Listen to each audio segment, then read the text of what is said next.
Good morning. Caretaker Prime Minister Pedro Sanchez is on the verge of locking in the votes he needs to stay in power. All that stands in his way is a separatist leader determined to milk the moment for what it's worth.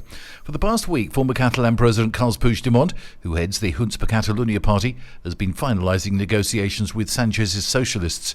The talks appeared to be going well last week, so much so that the socialist lawmakers told the press that a deal was imminent.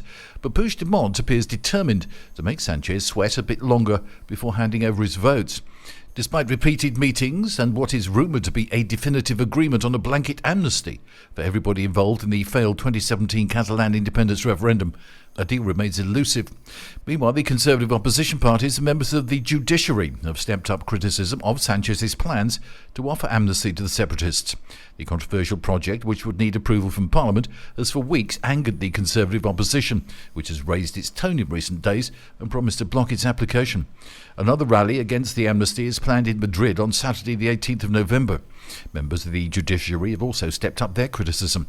The General Council of the Judiciary met yesterday to discuss the issue.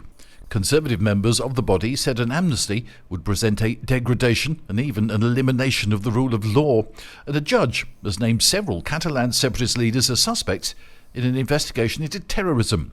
The suspects include Carles Puigdemont, according to a copy of the proceedings by Judge Manuel García Castellón.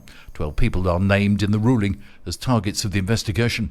In his decision, García Castellón says Puigdemont and the other suspects are to be investigated as part of a broader probe into an organisation called Tsunami Democratic, whose essential purpose was to subvert constitutional order and economically and politically destabilise the state. This could be defined as terrorism, he said.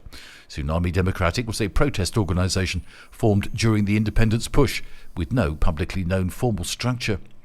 And a Moroccan man has been arrested over the rape of a British holidaymaker on the Costa Blanca a year after the attack. The 22-year-old was held following a lengthy investigation and more than a year of exhaustive analysis of the evidence, though the Guardia Civil said. The British tourist, described as young, was on holiday with her family when she was sexually attacked last August during a night out in Pilar de Orotava. She reported the crime to detectives at the time before flying back to the UK with her family. Detectives started with just a photo of the suspect's friend to go on and worked tirelessly to track him down to the northern town of Logroño. That's the latest from TRE. I'm Bob James.